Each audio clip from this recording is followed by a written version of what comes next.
Okay, joining us live now is Dr. Isaac Bogoch, Infectious Disease Specialist at Toronto General Hospital.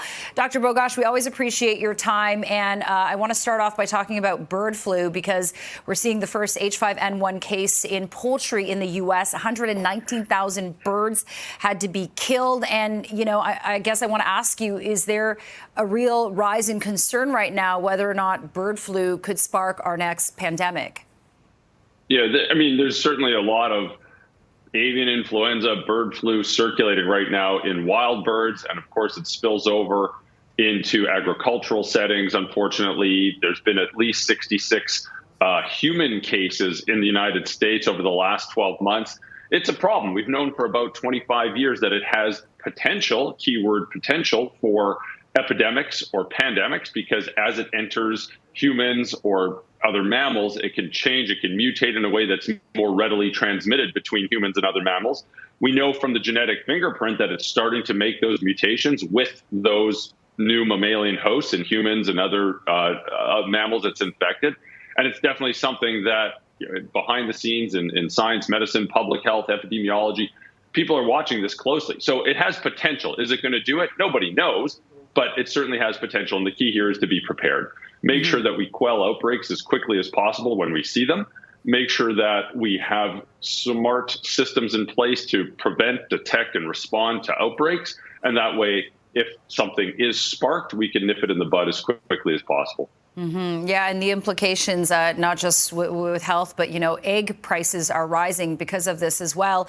Dr. Bogoch, turning to respiratory virus season, we are right in the thick of it. I'm curious to see what trends you're seeing when it comes to, you know, the three biggies: COVID-19, RSV, and influenza. Yeah, I mean, middle of January 2025. To no one's surprise, there are respiratory viruses circulating, certainly in hospital settings, in outpatient settings. We're seeing all three.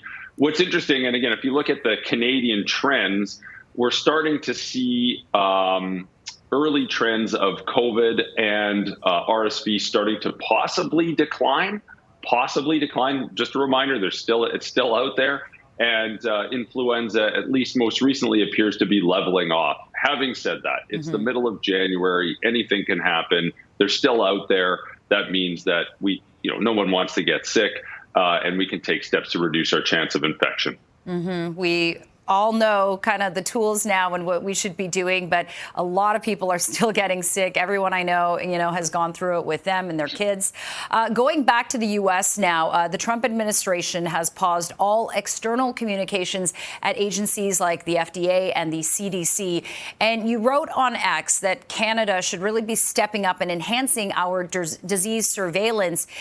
You're advocating that Canada needs to offer people transparent access to real-time data. Why is this so important for us, and what are the barriers and costs associated with doing something like this? Thanks. Great question. So, for starters, we are doing that. And, Canada, if you go on the Public Health Agency of Canada webpage, for example, you do see a lot of good information. They have a decent web page that has a dashboard with some good information available that can help not just public health providers or physicians, but anyone. It's good for the general public. But now that we're seeing less transparency coming from the United States, this is an opportunity for Canada to shine. This is an opportunity for us to really enhance our disease surveillance, really have a more granular approach, have more, for example, more nodes for wastewater surveillance, to have a good picture of what's circulating, where it's circulating, what are the trends of diseases circulating.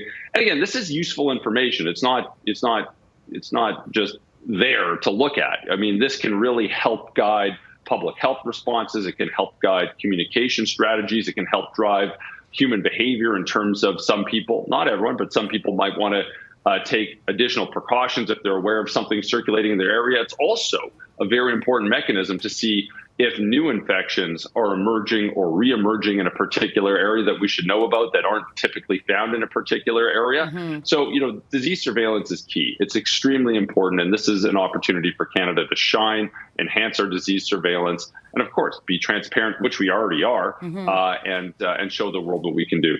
Yeah, as they say, knowledge is power. And when it comes to healthcare, I can't see where it's more important than that. Okay, Dr. Isaac Bogoch, that's our time.